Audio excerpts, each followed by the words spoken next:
আপনাদেরকে আমি এখন বলবো সেটি হচ্ছে ইউটিউবে ভিডিও আপলোডের ব্যাপারে, অর্থাৎ ইউটিউবে ভিডিও আপলোডের পরে আপনাদের কি কি করণীয় রয়েছে। তো নরমালি একটি ভিডিও যখন আপনি আপলোড করবেন তো এরপরে আপনার টাইটেল দিতে হবে। তো আপনারা চেষ্টা করবেন যে যখন আপনারা নতুন ইউটিউবার থাকবেন তখন টাইটেলের প্রথম, দ্বিতীয় বা তৃতীয় ওয়ার্ডের মধ্যেই আপনাদের যে টাইটেলের মূল জিস্ট যেটা রয়েছে সেটি আপনারা ব্যবহার করার চেষ্টা করবেন আপনাদের প্রথম, দ্বিতীয় বা তৃতীয় ওয়ার্ডের ভিতরে। এবং টাইটেলটা খুব বেশি বড় করবেন না, আপনারা হচ্ছে সর্বোচ্চ 5 বা 6 ওয়ার্ডের মধ্যে আপনাদের টাইটেলটা রাখার চেষ্টা করবেন।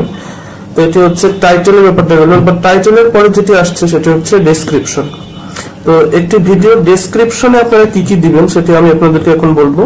তো ডেসক্রিপশনে যখন আপনারা আসবেন তখন প্রথমে আপনারা আপনাদের ভিউয়ার্সরা যদি বাংলা ভাষাভাষী মানুষরা যদি আপনাদের প্রধান ভিউয়ার্স হয়ে থাকে তাহলে আপনাদের ওই প্রথমে আপনাদের বাংলা ইউজ করাই সবচেয়ে ভালো হবে।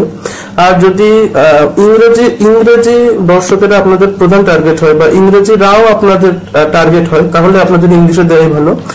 প্রথম 2 থেকে 4 লাইনে আপনারা আপনাদের ভিডিও সম্পর্কে লিখবেন। ওইখানে আপনাদের এরকম লেখার দরকার নেই যে আমার চ্যানেলটি সাবস্ক্রাইব করুন, আমার চ্যানেলটি এই করুন সেই করুন, ভিডিওতে লাইক দিন, কমেন্ট দিন। ওটা আপনি আপনার ভিডিও শেষে বলতে পারেন, কিন্তু ডেসক্রিপশনে এরকম কিছু দেওয়ার দরকার নেই। ডেসক্রিপশনে আপনারা জাস্ট ওই ভিডিওটা কি সম্পর্কে, ভিডিওটা দেখলে আপনারা কি কি জানতে পারবেন সেটা দিতে পারেন। আর নিচে মনে করেন আপনার ভিডিওতে এডিটিং করেছে কে, অভিনয় ব্যাপার থাকলে বা আবৃত্তি বা গল্পকার বা এরকম কোনো থাকলে আপনারা ওই ভিডিও সম্পর্কে 2-3 লাইন লিখে নিচে সেটা লিখবেন। এরপরে আপনারা যেটা করবেন সেটা হচ্ছে আপনাদের আপনি মনে করেন একটি ভিডিও আপলোড করলেন, এখন আপনার চ্যানেলে মনে করেন শুধুমাত্র যদি কবিতার ভিডিও আপলোড করেন তাহলে একটি কবিতার ভিডিও আপলোড করার পরে আপনারা প্রথমে যেটি বললাম যে 2-3 লাইন লিখে এরপরে ওই ভিডিওতে যে অভিনয় করেছে তাদের নামটা দিয়ে দিলেন। দিয়ে দেওয়ার পরে এরপরে আপনারা হচ্ছে ওই যে ভিডিও ডেসক্রিপশন, যে ভিডিওটি আপলোড করছেন ওই ভিডিওটির ডেসক্রিপশনে আপনারা হচ্ছে এই একই বিষয় রিলেটেড আপনার চ্যানেলে আগে যে ভিডিওগুলো আপলোড করেছেন সেগুলোর লিংক আপনারা দিয়ে দিতে পারেন। আগে কিভাবে দিবেন সেটা আমি বলছি, তারপরে এটা দেওয়ার উপকারিতা কি সেটা বলবো। তো আপনারা লিখবেন যে আমার চ্যানেলে আপলোড করা যদি আপনার কবিতা ভিডিও হয়, সাপোজ যদি কবিতা করা কয়েকটি অন্য কবিতার লিংক নিচে দেওয়া হলো আপনারা দেখতে পারেন, লিখে একটি কোলন দিলেন। কোলন দিয়ে আপনার ওই কবিতার নাম লিখলেন, যেমন সাম্যবাদী লিখে কোলন দিয়ে লিংক দিয়ে দিলেন। তারপরে জসীমউদ্দিনের কবর লিখলেন, আপনাদের ভিডিওতে যে রিলেট, আমি কবিতা দিয়ে উদাহরণ দিয়ে বোঝাচ্ছি। জসীমউদ্দিনের কবর লিখে কলম দিয়ে লিংক দিয়ে দিলেন। এভাবে 3-4টে দেবেন, বেশি ওখানে দেওয়ার দরকার নেই, তাহলে আসলে ডেসক্রিপশনের আকারটা বড় হয়ে গেলে আপনাদের ভিডিও ডেসক্রিপশনটা আসলে মানুষ অতটা করবে না, পরিচ্ছন্ন দেখাবে না বা ফলো করবে না। তো এটি গেল। তো এরপরে আপনারা যেটা দেবেন সেটি হচ্ছে ফর কানেক্টিং পারপোজ, আপনাদের সঙ্গে যোগাযোগ করবে কিভাবে, এটা হচ্ছে ডেসক্রিপশনের সৌন্দর্যটার জন্য যোগাযোগ করবে কিভাবে। তো সেখানে আপনারা ইমেল দিতে পারেন, তারপরে আপনার ফেসবুক প্রোফাইল দিতে পারেন বা আপনাদের ফেসবুক প্রোফাইল দিতে পারেন। তাদের যদি ইউটিউবের ওই চ্যানেলের কোনো ফেসবুকের পেজ থাকে ওই পেজটার দিতে পারেন। আর যদি চান আপনার মোবাইল নাম্বার দিতে পারেন, নাও দিতে পারেন। তো এটি গেল হচ্ছে ডেসক্রিপশন। ডেসক্রিপশনের পরে যে অপশনটি আছে সেটি হচ্ছে ট্যাগ। তো এবার ট্যাগের ব্যাপারে আমি আসি। অনেকে আসলে বলে যে ট্যাগটা খুব গুরুত্বপূর্ণ, আবার এরকম আমি দেখেছি যে 2-3 জন ইউটিউবার আছেন বাংলাদেশের যে তারা বলছেন ট্যাগটা আসলে কোনো গুরুত্বই বহন করে না, বা তারা বলতে চাচ্ছেন যে 95% হচ্ছে টাইটেল ও ডেসক্রিপশন, 5% হচ্ছে ট্যাগ। এটি হচ্ছে সম্পূর্ণ ভুয়া একটা কথা। আমি আবার বলছি, এই ধরনের কথা যারা বলছেন তাদের কথার কোনো ভিত্তি নাই, তারা তাদের কথার উপর কোনো প্রমাণ দিতে পারবে না, তবে অন্যরকম কিছু বলার দরকার তাই তারা এইসব কথা বলছেন। আসলে ট্যাগ একটা ভিডিওর জন্য খুবই গুরুত্বপূর্ণ বিষয়, এবং ট্যাগ আপনার 5-6টি ব্যবহার করতে হবে এমন কোনো কথা নেই। ট্যাগের যে লিমিটেশন আছে 500 ওয়ার্ড, 500 ওয়ার্ডের মধ্যে আপনি 500 ওয়ার্ডেরই ট্যাগ ইউজ করতে পারেন বা ইউজ করলে ভালো হয়। কিন্তু এখানে একটা জিনিস দেখতে হবে যে অনেকে আছে যে তার ভিডিওর রিলেটেড ট্যাগ গুলো ইউজ না করে তারা কি করে, তারা হচ্ছে মানে অন্য জায়গা থেকে, যেমন মনে করে এখন সিফাতুল্লাহ নামে এক ভদ্রলোকের ভিডিও ভাইরাল হচ্ছে, তো তার ভিডিওটা দেখা গেল একটা কবিতা ভিডিও, সে ওখানে ট্যাগে লিখছে যে সিফাতুল্লাহ, যে মানে সিফাতুল্লাহ বলে মানুষ যখন ইউটিউবে সার্চ করবে তো সেখানে তার ভিডিওটা আসবে। তো এটা হচ্ছে ভুল ধারণা। এরকম করলে আসলে আপনার ভিডিওটা মানে র্যাঙ্ক তো হবেই না, আরো মানে নিচের দিকে নেমে যাওয়ার সম্ভাবনা আছে। তো আমি যেটা সাজেস্ট করবো যে আপনারা এই ধরনের কোনো কাজ করবেন না। আপনারা আপনাদের ভিডিওটাকে ভিডিও রিলেটেড যে কিওয়ার্ড গুলো আছে সেই কিওয়ার্ড গুলো ইউজ করবেন। আর আপনার এক একটা কিওয়ার্ড মানে এক একটা ট্যাগ আপনার 3-4 ওয়ার্ডের ভিতরে রাখাই ভালো। মানে বেশি ওয়ার্ডের এক একটা কিওয়ার্ড এক একটা ট্যাগ দেওয়ার দরকার নেই।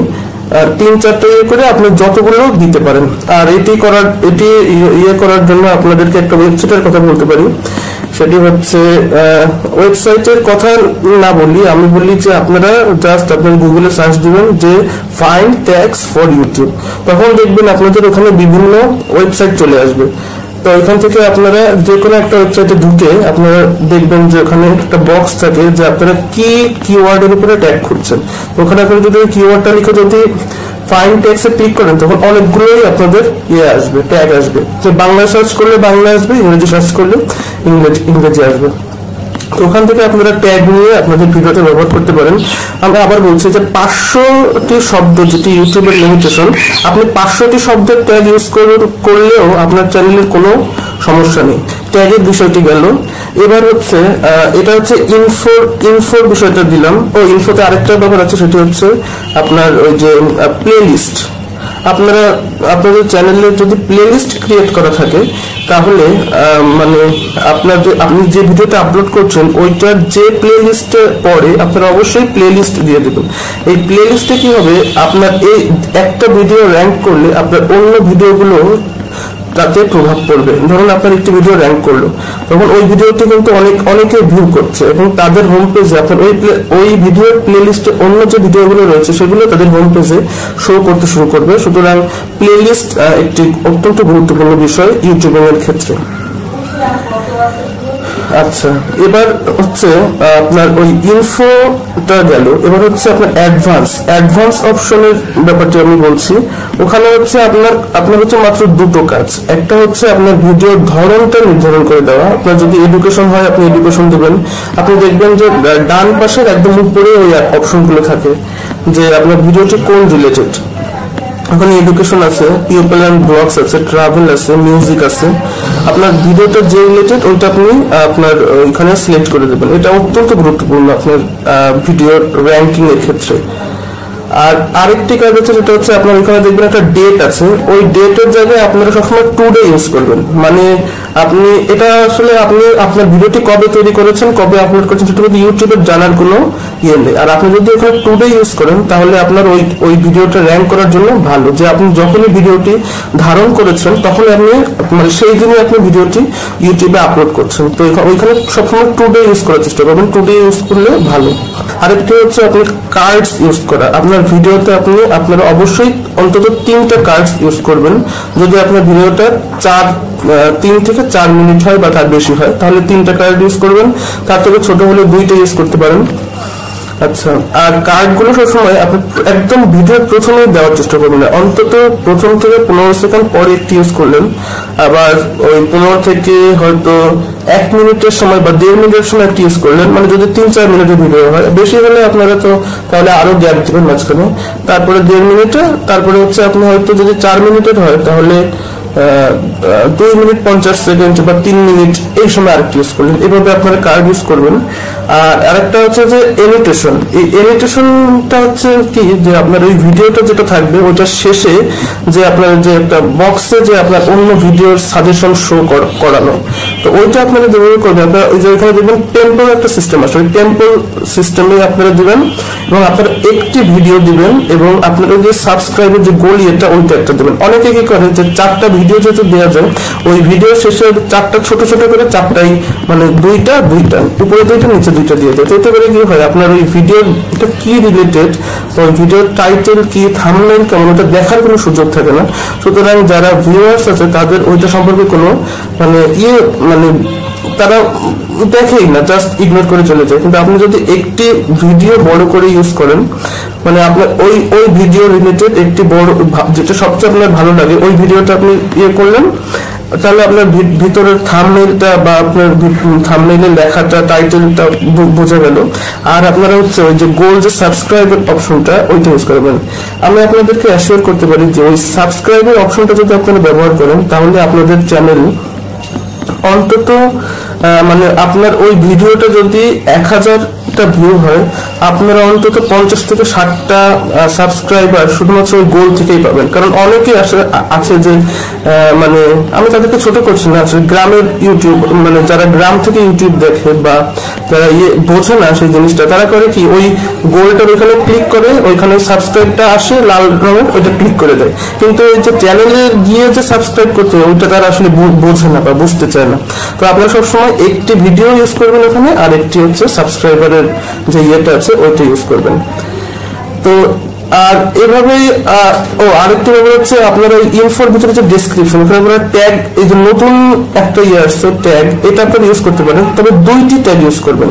ট্যাগের ব্যাপারটা তো জানেন, প্রথমে হচ্ছে আপনাদের হ্যাশ দিতে হবে, আর যদি একই ট্যাগে 2-3টা ওয়ার্ড ব্যবহার করতে হয় তাহলে হচ্ছে একটা ওয়ার্ড লিখে হচ্ছে ওই যে নিচের যে ইয়েটা, ওইটা নিচের যে স্পেসটা ওইটা দিতে হবে, তাহলে ওইটা মানে একই সাথে ওই ট্যাগটা চলে আসবে। আপনারা 2টি ট্যাগ ইউজ করবেন।